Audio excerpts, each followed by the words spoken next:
Greetings, Earthlings. Welcome to episode 6 of season 2 of Urban Nerd Weekly. Today is Tuesday, March the 19th. And today, we're going to be getting into a little bit of me recapping my St. Patrick's Day holiday. We're going to talk about the difference between the astronomical and the meteorological beginning of spring and its relation to May Day and all the daylight savings times. We're going to talk about last week's question of the day as well as today's topic. So kick back, turn your volume up, and welcome to this episode of Urban Nerd Weekly. This ain't no freestyle, bitch, this that he style. Hey, it's your boy Spaceship, man. I got a new podcast out I want y'all to subscribe to, bruh. It's called Urban Nerd Weekly, available on iTunes, SoundCloud, and Google Play Music, my new. Back up in the shit. I just snacks and cups of beats. I'm about to hit the stick, so go and follow me on Twitter. Now watch me crank that urban. Now watch me crank that urban. Watch me crank that urban. Now watch me crank that urban. What's happening, y'all? What's happening, y'all? What's happening? Now, this is a different kind of odd kind of Tuesday because we ain't getting not a whole lot of news going on today. You know what I'm saying? Normally, you know what I'm saying, I try to hit y'all with the nerd news update, but I got zilch. Nothing I could bring to the table that y'all haven't already probably seen popping up on a trending page today. I normally try to hit y'all, break y'all off with some upcoming games and music or movies coming up. Right about now, I got goose egg. I do have, and you know what's funny is, like, you know, I'm still kind of recovering from St. Patrick's Day the other day, and I'm starting to realize, I'm wondering if all of the websites I normally go to get this kind of information, what if they're recovering too, so they ain't got shit going on? They like just didn't show up for work. It was like, fuck that shit, I got a hangover, I'm not gonna be able to do that shit, man. You know, however, I am glad that I'm here. You know, St. Patrick's Day was awesome. You know me, I'm not a huge drinker, so on St. Patrick's Day it's really kind of like, you know, for the pre-420 celebration for me. So I got a lot of 4-leaf clover going on in my life, and I had a little pale ale here and there, but otherwise, you know, I was riding the numbers cloud. Today is a special day. First of all, before I tell you why, I gotta give you guys a little reminder to follow me on social media. That is Twitter, Instagram, and Facebook is all at SpayCewuzHere, SpayCewuzhere. Add.com to that, and you got my website. You get there, you join the mailing list, and you don't really gotta follow me on. I mean, I would love for you to, because it makes me look good with the numbers and such. But in all honesty, if you guys just join the mailing list, you'll get everything that I got to offer, and it's totally fine. I know I'm like supposed to be, it's like all the other content creators, like, oh no, follow me on all the stuff, and then follow me on the stuff that I say follow me on. It's a big circle jerk, bro. Like, if you got one platform that you follow me on, like, for real, I'm happy with that alone. So thank you for you already are. Thank you for tell a friend to do so. And if you're listening to this episode and you're on the borderline like, hey, I don't know about you, fella, well, buckle up, partner, because maybe this episode will change your mind. Today is a very, very special day because it is, well, not today, tomorrow. Tomorrow is the 20th. Wednesday is the 20th. And that is the official first day of spring. Now, it's a little funny because you recall on the very first episode of the season, I was talking about how that was the first day of spring. Well, if you recall, I butchered a word that I think I got it right this time. Meteorological first day of spring is what May 1st was. Tomorrow, May 20th, is the astronomical first day of spring, which makes it the official first day of spring by most people's calendars and, you know, fucks given. And I also mentioned that, you know, daylight savings time, which was on the 10th, and I was wondering if it was like that day because it was right in between. I was totally right. The meteorological first day is the 1st. Astronomical first day of spring is the 20th. Daylight savings time starts on the 10th because the day right in between both of those days, and it makes the most mathematical sense to change the clocks then. Boom, bitch. So that's what that is. But in all honesty though, like, I was still kind of like wondering what the difference is. And I know some of you guys are like wondering specifically what the difference is. So I took the time out to look up some things, and, you know, here we are. And a whole day's worth of Google rabbit hole, and later, I have an answer for you guys. The month of March often offers widely varying temperatures across the United States. One day it might be a record-breaking warmth, the next a storm or blizzard strikes. Oh shit, March sounds like every day in Georgia. Meteorologists consider this fluctuation a part of a meteorological spring, which begins March 1st. like I said, the spring season associated with the vernal equinox, called astronomical spring, happens on or around March 20th in the northern hemisphere, but meteorologists recognize March 1st as the first day of meteorological spring, which is based on an annual temperature cycles in Gregorian calendar. Spring is a transition, said AccuWeather senior meteorologist Dave Samuel, as he came out of the cold winter toward the warm summer. It's all based on the sun's angle, which depends on the Earth's orbit. Leap years and the elliptical shape of the orbit around the sun affect when the astronomical seasons or summer, winter solstices or vernal, autumnal equinoxes occur. According to the National Centers for Environmental Information, the meteorological seasons, it didn't get me that time, were created because traditional seasons varied in length from 89 to 93 days, and it was difficult for experts to compare statistics from one year to another. Meteorological spring is considered to be March, April, and May. The other meteorological seasons consist of 3 consecutive months. Meteorological winter is December, January, Friday. Summer is June, July, August. I said Friday instead of February. Oh well. Fall is September, October, and November. The month is March. If there is a girl named March, somebody should be munching her. The month of March is associated with a variety of folklore, including the famous proverb, March comes in like a lion and goes out like a lamb. It's one of the many proverbs from years gone by that attempt to predict the weather. Experts say the phrase has some validity when it comes to the possibility of roaring storms at the beginning of March. We start to see some warm weather in the southern United States, and it's typically still very cold in Canada and the northern U.S. Samuel said storms will feed off of that big temperature difference and get pretty feisty, so that is why it is more common to have a big storms around the beginning of March than at the end. And there's a March legend of balancing raw eggs on their ends only on the first day of spring, the vernal equinox, because of the position of the Earth axis and the perceived change in the gravity. But as tedious as it might be to prop a raw egg on the table and not have it fall, it's a myth, and it can be done any day of the year.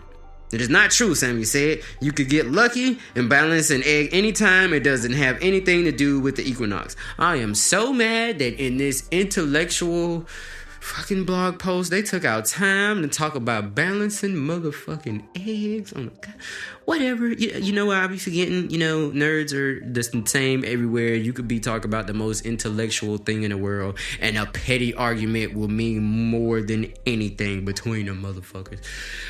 But all in all, that is basically the difference between the meteorological and astronomical spring. Boom! And I didn't fuck the word up. Alright, so now what I have a question about is because there's this thing I recall called May Day, and I'm trying to figure out, and first of all, you know what? I'm trying to figure out what the hell's going on with May Day, but it's March. So what I'm going to do is I'm going to wait till it's May and I'm going to bring up this particular issue.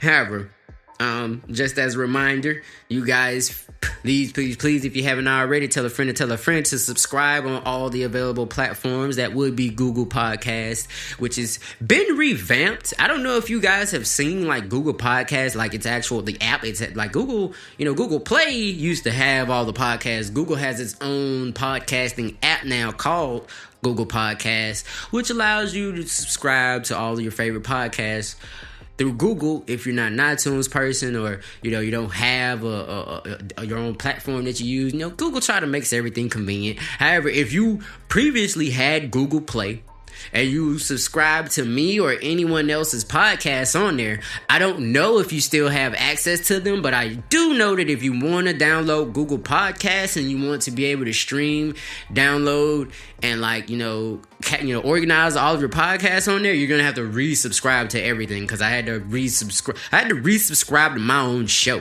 Like, Google knows for a fact that it's me, and I still had to resubscribe. So I'm pretty sure they're gonna make you guys do the same thing. So make sure, if you're on Google Podcasts, Apple Podcasts, Stitcher, Spreaker, TuneIn, YouTube, SoundCloud, all those things, especially Blueberry and TuneIn. I don't know if I said TuneIn twice, but make sure you guys, subscribe, like, comment, and rate the show. Tell me what you think. I'm always trying to make improvements, and I'm definitely trying to make every season better than the last, every episode better than the last, and but I'm just yammering on. We're gonna get into today's topic, which is, why is like the book always better than the movie? Like, I know I'm not like the only person that's ever noticed that. Like, have you ever noticed, like, whenever you read a book and they make a movie about it, or even like with just like a comic book or something like that, like, how come every time they make the movie is awesome, no matter how movie the awesome is, you just always feel like the book was better? Well, here is why. It's because your imagination. You get to use your imagination. And your imagination, believe it or not, a lot of the times is really better than some big Hollywood production, because there's no limits in your mind. There's no, you know what I mean? Like, I love Harry Potter. It's one of my favorite series. I personally feel like that, you know, in like 5 or 10 years, like, Harry Potter nerds will be the ones that kind of overthrow like the Star Trek nerds. Like, Star Wars nerds, they aren't going anywhere. They just got 3 new movies. They just got a whole nother generation. That is an army that we, as a nerd world and community, we have chosen not to fuck with, because they are very strong, or as we in the hood urban area like to call, they deep as fuck, so we don't fuck with them. Alright? However, I think that Harry Potter nerds will be a close second to the Star Wars nerds in the near future, because all the Star Trek nerds, they're about to log off. It's about Harry Potter. But anyway, I said that to say that as a huge Harry Potter fan, as somebody who had read like 3 of the... No, I read the first book and part of the second book before the first movie come out. However, when you read the book first, and there's no movie out, in your mind, you have this whole, like, storyline that's going on, like, based off... Like, first off, they always change stuff. That's the first reason. I should have said that first. That's the first fucking reason. They always change something that was in the book. And it's always something you really like. Like, if you're a real Harry Potter fan like I am, and you read the end of the first book, the first movie doesn't end like that, and... I don't know about y'all, but as good as the movie was, like, the movie was amazing. It was opulent, especially like when I first saw the first Harry Potter movie. A lot of people don't give it credit. It did a lot of things digitally that a lot of movies were not doing. That shit looked real as fuck. I wanted to catch the snitch. I wanted to ride on a broom. I wanted this nigga to be real, alright? However, when it got to the end of the movie, it didn't end like the book did, I was pissed off. And I know a lot of people are like that when some of their favorite books and comic books and, you know, cartoon series or whatever have you, anything that goes from one medium and jumps to a bigger medium, and they take out stuff that you love from the original medium, you hate it. So that's a part. That's the first part, and it's always something that the hardcore fans love. But secondly, in your mind, your imagination, that's the type of shit that, first of all, they can't take it away from you. Like, you don't have to wait for it. You don't have to wait in line for that. You don't have to wait for it to start playing on TV. You don't got to worry about them cutting out the good parts because they want to play a commercial. Unless you're like a really crazy person that has like commercials stuck in your head. And if so, I'm so sorry for you. But yeah, like, that's another part of the reason. And the third and the biggest reason is because, like, no matter how good the movie is, it's never going to live up to, you know, your fantasy of what the movie could have been. It's kind of like if you ever like wanted to date a single person for a really long time, and then by the time you finally got to date them, you realize they weren't who you thought they were. Well, that's just what it is. It's like you assumed all these things based off of things that you thought that you already knew. Like, you assumed that this movie was going to be a verbatim, you know, unfolding of the book. But think about it. If they actually did that, then there wouldn't be enough people that have saw the movie in order to make the movie, you know, get sequels and shit. Like, if only Harry Potter fans saw the first Harry Potter movie, they wouldn't have had enough money to make more Harry Potter movies. So, that's just how the game goes. However, I will admit, you know, the book's always better. Like, as a comic book fan, I love, like, all the cool shit that, like, Spider-Man and Batman and Superman, Iron Man, you know, all the mans, all the superheroes, the Hulk, all those guys. I've read all their comic books as a teenager, cause, you know, like I was growing up in the 90s. Everybody had comic books in the attic and cartoons were out. So it took me all the way. So I was a teenager before I got to read comic books. However, like, as a 90s kid, I could definitely say, like, the cartoons, like the original cartoon and all the comic books, those are always a lot better than it is when they make the movie, just because the story, like, first of all, it's a series. The storyline could be more intricate. A book could be like legitimately 1,000 and something pages, and there's no cap on that. However, a movie, you know what I'm saying, most movies are like 90 minutes long. You know, even if you want to go like the Titanic or the Green Mile route, where it's like a two tape VHS set, it's still only like 3 hours. If they actually were to depict the entire first book of Harry Potter, that alone would have been like 3 fucking movies. And not that I wouldn't have been there, I would have definitely been buying tickets for every single show. However, you know, I wouldn't have felt like waiting 3 movies to figure out how the book version, like the movie version of the book, was gonna look when it ended, you know?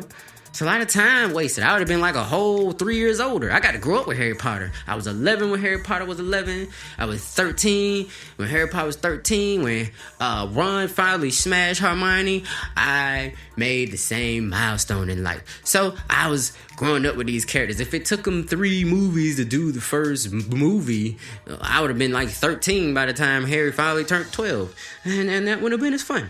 But, you know, that's my opinion on things, and that's just, you know, based off what I read, saw, and talked up with people about. That's what I really believe. That's the reason that no matter what, it's always gonna be better. And plus, it's a series. You can stretch it out longer. Like, you can, you know, with a comic book, you can make like a whole slew of like comics just based off like the subtle nuances of the plot twist. But a movie, it's gotta be, you gotta get to the next beat. So you gotta cut a few things in order to be able to do that. So that was today's topic, which is, you know, that's why the book is always better than the movie or the comic book. And speaking of which, that leads me directly into today's question of the day, which is your favorite book, comic book, a video game, or cartoon that has eventually been made into a live action movie? You know what I'm saying? I have a few swimming around for my answer in my head, but I'm going to wait to the next episode to answer that, because I feel like if I give a quick answer right now, by the time we come back next week, I'm gonna had a different answer that I'm gonna wish I could have changed it, and then I'm like spend like 20 minutes trying to explain y'all why I changed my mind. I'm gonna wait to the next episode. Make sure you guys let me know your answers by leaving your comments on the show, on the SoundCloud page, the the Apple Podcast or Google Podcast page, as well as all my social media, and as well as the website Space Was Here, SPAYCEWZHERE.com, or at Space Was Here if you're on the social media sites. Please be sure to leave me your full opinion, you know what I'm saying, and just let me know what you think of the show in general, man. You know, we like 6 episodes deep into the new season already, so how y'all feeling it, man? You know, got a new microphone on deck, you know what I'm saying, got a little bit editing skills on deck. Like, let me know if you're liking the show, and let me know, you know, if you guys have any ideas for segments that you want on the show, man. Definitely want to be able to bring stuff that you guys love to the show, and as the show grows and we get the live episodes going once a week, and we get like, you know, we got some skits and all that stuff coming, you guys will be able to have direct influence over all of that stuff, which is something most of your content creators do not give you the ability to do. So, until next time, my name is Space Was Here. See, because I was here, but right now I'm